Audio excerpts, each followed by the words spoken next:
ਰੰਗਮੰਚ theatre ਬਾਰੇ ਅਕਸਰ ਮੈਂ ਘੱਟ ਹੀ ਲਿਖਿਆ ਹੈ। ਲਿਖਿਆ ਘੱਟ ਇਸ ਲਈ ਕਿ ਸ਼ਾਇਦ ਮੈਂ ਹੁਣ ਤੱਕ ਰੂਬਰੂ ਨਹੀਂ ਹੋ ਸਕਿਆ ਸੀ ਇਸ ਕਲਾ ਤੋਂ। ਕਲਾ ਦਾ ਅਜਿਹਾ ਸਮੁੰਦਰ ਜੋ ਸਾਡੇ ਆਸ-ਪਾਸ ਜਿਸ ਇਲਾਕੇ ਵਿੱਚ ਵੀ ਅਸੀਂ ਰਹਿੰਦੇ ਹਾਂ, ਕੁਝ ਖਾਸ ਕਥਾਵਾਂ 'ਤੇ ਇਸ ਸਮੁੰਦਰ ਦੀਆਂ ਛੱਲਾਂ ਨਾਟਕ ਦੇ ਰੂਪ ਵਿੱਚ ਉੱਠਦੀਆਂ ਹਨ। ਪਰ ਅਫਸੋਸ ਕਿ ਇੱਕ ਹਾਲ ਵਿੱਚ ਕੁਝ ਪਾਤਰਾਂ ਦੀ ਅਦਾਕਾਰੀ ਅਤੇ ਕੁਝ ਕੁ ਦਰਸ਼ਕਾਂ ਦੀਆਂ ਵੱਜਦੀਆਂ ਤਾੜੀਆਂ ਦੀ ਆਵਾਜ਼ ਵਿੱਚ ਕਲਾ ਦੇ ਇਸ ਸਮੁੰਦਰ ਵਿੱਚ ਉੱਠਦੀਆਂ ਲਹਿਰਾਂ ਸ਼ਹਿਰ, ਕਸਬੇ, ਸੂਬੇ ਜਾਂ ਦੇਸ਼ ਵਿਦੇਸ਼ ਦੇ ਇੱਕ ਬਹੁਤ ਵੱਡੇ ਹਿੱਸੇ ਤੱਕ ਨਹੀਂ ਪਹੁੰਚ ਸਕਦੀਆਂ ਤੇ ਸ਼ਾਇਦ ਨਹੀਂ ਪਹੁੰਚੀਆਂ। ਕੋਈ ਸ਼ੱਕ ਨਹੀਂ ਕਿ ਸਾਡੇ ਇਸ ਕਲਾ ਦੇ ਖੇਤਰ ਵਿੱਚ ਬਹੁਤ ਸਾਰੇ ਨਾਟਕਕਾਰਾਂ ਨੇ ਆਪਣੀ ਪੂਰੀ ਜ਼ਿੰਦਗੀ ਦਾ ਸਮਰਪਣ ਕੀਤਾ ਤੇ ਕਰ ਰਹੇ ਨੇ। ਇੱਥੇ ਇੱਕ ਦਾ ਨਾਮ ਲਵਾਂਗਾ ਤੇ ਨਾ ਇਨਸਾਫੀ ਹੋਵੇਗੀ, ਇਸ ਲਈ ਉਹਨਾਂ ਸਭ ਮਹਾਨ ਨਾਟਕਕਾਰ, ਨਾਟਕ ਨਿਰਦੇਸ਼ਕਾਂ ਦੀ ਗੱਲ ਕਰ ਰਹੇ ਹਾਂ। ਲੇਖਕ ਹੋਣ ਦੇ ਨਾਤੇ ਮੇਰਾ ਆਪਣਾ ਘੇਰਾ ਹੈ। ਕਹਾਣੀ, ਨਾਵਲ, ਕਵਿਤਾ, ਸ਼ਾਇਰੀ ਇਸ ਵਿੱਚ ਸੀਮਤ ਸੀ। ਇੱਥੇ ਸੀ ਇਸ ਲਈ ਕਹਿ ਰਿਹਾ ਕਿ ਸਿੱਧਾ ਤੇ ਸਪਸ਼ਟ ਮਤਲਬ ਹੈ ਕਿ ਹੁਣ ਤੱਕ ਇਸ ਕਲਾ ਦੇ ਸਮੁੰਦਰ ਤੋਂ ਜਿਸ ਤੋਂ ਮੈਂ ਵਾਂਝਾ ਰਹਿ ਗਿਆ ਸੀ, ਹੁਣ ਜਾਣ ਪਛਾਣ ਹੋ ਚੁੱਕੀ ਹੈ। ਕਦੀ ਕਦੀ ਤੁਹਾਨੂੰ ਤੁਰਦਿਆਂ ਕੋਈ ਆਵਾਜ਼ ਸੁਣਦੀ ਹੈ। ਉਸ ਆਵਾਜ਼ ਵਿੱਚ ਕੁਝ ਖਾਸ ਹੁੰਦਾ ਹੈ। ਤੁਸੀਂ ਸੁਣਨ ਦੀ ਕੋਸ਼ਿਸ਼ ਕਰਦੇ ਹੋ, ਨਹੀਂ ਸਮਝ ਆਉਂਦੀ ਤੇ ਸਮਝਣ ਦੀ ਕੋਸ਼ਿਸ਼ ਕਰਦੇ ਹੋ। ਇਹ ਕੋਸ਼ਿਸ਼, ਇਹ ਲਗਾਤਾਰ ਸਮਝਣ ਦੀ ਕੋਸ਼ਿਸ਼ ਕਦੋਂ ਕਸ਼ਿਸ਼ ਵਿੱਚ ਰੂਪਾਂਤਰਿਤ ਹੋ ਜਾਂਦੀ ਹੈ, ਕੋਈ ਪਤਾ ਨਹੀਂ ਲੱਗਦਾ।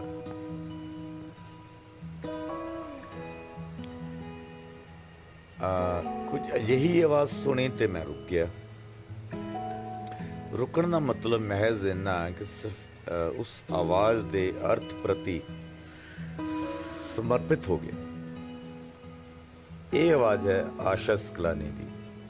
ਕੱਦ ਤੋਂ ਛੋਟੀ ਜਿਹੀ, ਬੱਚਿਆਂ ਜਿਹੀ ਮਾਸੂਮੀਅਤ ਤੇ ਸੋਹਣੀ ਦਿੱਖ ਵਾਲੀ ਮੁਟਿਆਰ, ਜੋ ਇਸ ਆਵਾਜ਼ ਦੇ ਅਰਥ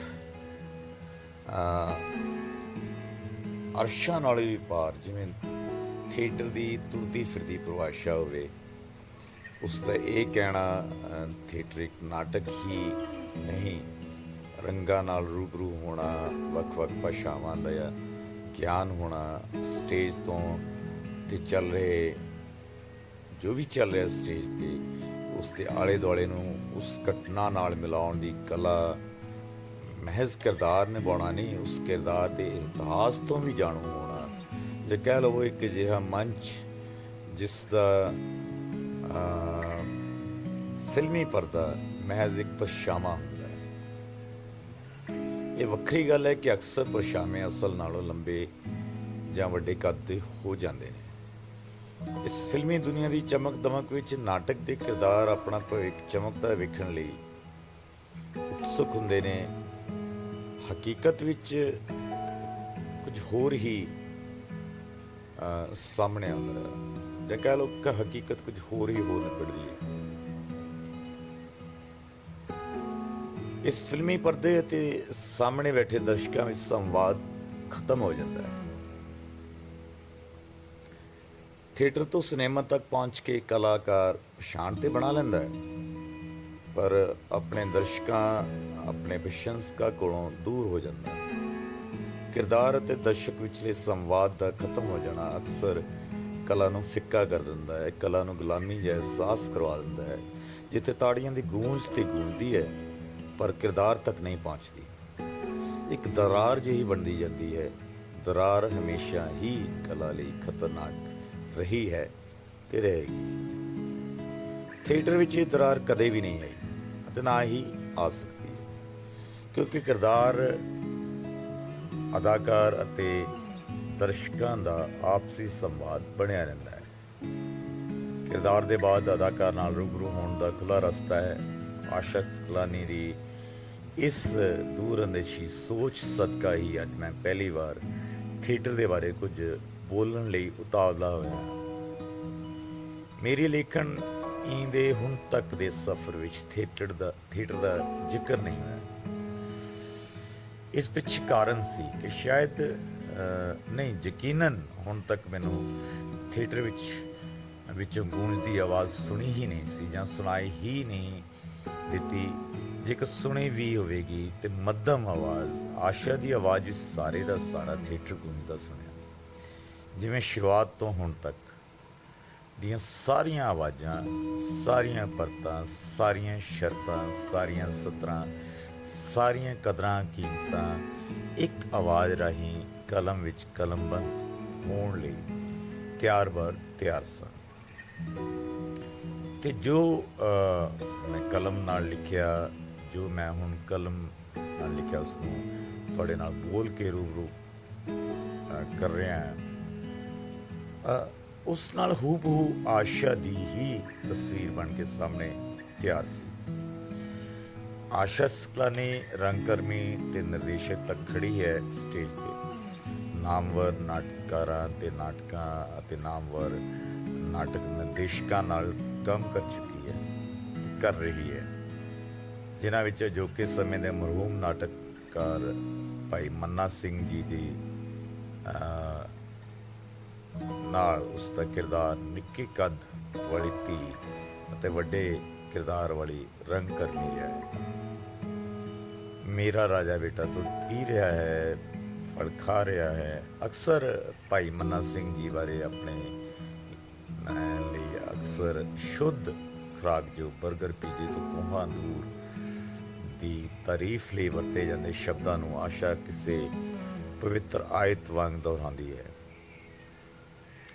ਲੋਹਾ ਕੁੱਟ ਮਿੱਟੀ ਰੋਦਨ ਕਰੇ, ਝੱਲੀ ਕਿੱਥੇ, ਬਾਬਾ ਬੰਦਾ ਸਿੰਘ ਬਹਾਦਰ, ਸਤਿਗੁਰੂ ਨਾਨਕ ਪ੍ਰਗਟਿਆ, ਸ਼ਹੀਦ ਭਗਤ ਸਿੰਘ ਦੀ ਕਹਾਣੀ, ਦੁਰਗਾ ਭਾਬੀ ਦੀ ਜਵਾਨੀ, ਜਬ ਜਾਗੋ ਤਬੀ ਸਵੇਰਾ, ਸੂਰਜਮੁਖੀ ਔਰ ਹੈਮਲੇਟ। ਭਾਈ ਮੰਨਾ ਸਿੰਘ ਜੀ ਦੇ ਲਿਖੇ ਹੋਏ ਅਤੇ ਉਹਨਾਂ ਦੇ ਨਾਲ ਕੀਤੇ ਨਾਟਕਾਂ ਵਿੱਚ ਪੰਜ ਕਲਿਆਣੀ, ਨਾਇਕ, ਲਾਰੇ ਅਤੇ ਅਜਮੇਰ ਸਿੰਘ ਔਲਖ ਜੀ ਦਾ ਛਨਾਹ ਦੇ ਪਾਰ। ਨਾਟਕਾਂ ਦੀ ਲੜੀ ਬਹੁਤ ਹੀ ਲੰਬੀ ਹੈ। ਆਸ਼ਾ ਸਕਲਾਨੀ ਨੇ ਜੋ ਦੇਸ਼ ਵਿਦੇਸ਼ ਵਿੱਚ ਇਹਨਾਂ ਨਾਟਕਾਂ ਨੂੰ ਦਰਸ਼ਕਾਂ ਦੇ ਸਾਹਮਣੇ ਪੇਸ਼ ਕੀਤਾ ਤੇ ਕਰ ਰਹੀ ਹੈ, ਇਸ ਵਿੱਚ ਉਸਦੀ ਲਗਨ ਅਤੇ ਥੀਏਟਰ ਨਾਲ ਮੋਹ ਦਾ ਸਾਫ਼ ਉੱਚਾ ਹੋ ਕੇ ਉੱਭਰਦਾ ਹੈ। ਬੱਚਿਆਂ ਤੱਕ ਇਸ ਰੰਗਕਰਮੀ ਦੀ ਕਲਾ ਦੇ ਰੰਗ ਵੰਡੇ ਜਾ ਰਹੇ ਨੇ। ਆਸ਼ਾ ਸੱਚ ਵਿੱਚ ਜਦੋਂ ਬੱਚਿਆਂ ਲਈ ਥੀਏਟਰ ਵਰਕਸ਼ਾਪ ਦੀ ਗੱਲ ਕਰਦੀ ਹੈ ਤੇ ਉਸ ਦੇ ਲਫ਼ਜ਼ਾਂ ਅਤੇ ਲਹਿਜੇ ਵਿੱਚ ਉਸ ਦੀ ਬਚਪਨ ਵਰਗੀ ਮਾਸੂਮੀਅਤ ਵਿੱਚੋਂ ਵੀ ਇੱਕ ਮਮਤਾਮਈ ਵਗਦੀ ਨਦੀ ਵਹਿ ਤੁਰਦੀ ਹੈ। ਆਸ਼ਾ ਸਕਲਾਨੀ ਜ਼ਿੰਦਗੀ ਦੇ ਲੰਮੇ ਅਤੇ ਰੁਝੇਵੇਂ ਭਰੇ ਸਫ਼ਰ ਵਿੱਚ ਆਪਣੇ ਆਪ ਨੂੰ ਥੀਏਟਰ ਪ੍ਰਤੀ ਪੂਰੀ ਤਰ੍ਹਾਂ ਸਮਰਪਿਤ ਕਰਕੇ ਹਰ ਆਮ, ਖਾਸ ਅਤੇ ਥੀਏਟਰ ਵਿੱਚ ਇੱਕ ਸੂਤਰਧਾਰ ਬਣ ਕੇ ਕਲਾ ਦੇ ਇਸ ਰੂਪ ਬਾਰੇ ਸਭ ਨੂੰ ਰੂਬਰੂ ਕਰਵਾਉਣ ਲਈ ਆਸਵੰਦ ਨਜ਼ਰ ਆਉਂਦੀ ਹੈ। ਆਸ ਭਰੀ ਨਜ਼ਰ ਲੈ ਕੇ ਉਹ ਤੁਰਦੀ ਜਾ ਰਹੀ ਹੈ। ਕਾਮਯਾਬੀ ਉਸ ਦੇ ਨਾਲ ਪੈੜ ਦਰ ਪੈੜ ਤੈਅ ਕਰਦੀ ਹੈ।